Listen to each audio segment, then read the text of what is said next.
So CDK4/6 inhibitors have been the drug to kind of change the landscape of ER-positive disease for quite some time.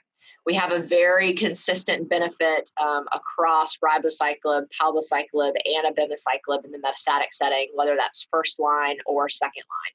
Those hazard ratios pretty much across the board are all 0.54 or 0.55.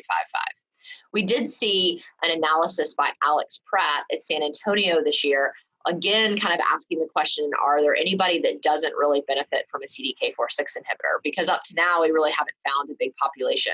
And so they used intrinsic subtype analysis, and they saw that the only subtype that doesn't get benefit from CDK4/6 inhibitors are those basal-like subtype. So luminal A does, luminal B does, and actually HER2 enriched gets a profound benefit from CDK4/6 inhibitors.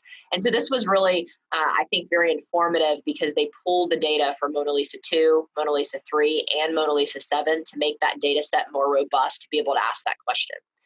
As far as the early or adjuvant setting, we've seen a lot of data. We saw Monarch E, which of course was positive with about a 3% improvement in disease-free interval.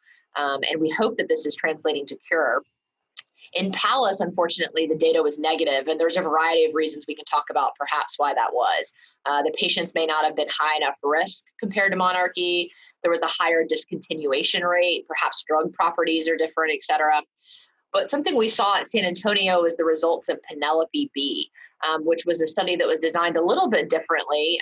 Patients received adjuvant CDK4/6 there, but it was based on not getting a pathologic complete response to neoadjuvant chemotherapy.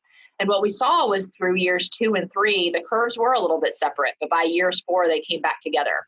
So we really have to wait and see whether the data of Monarch E, if we're truly preventing disease recurrence, or if those curves are going to come back together over time and we're really just treating subclinical metastatic disease.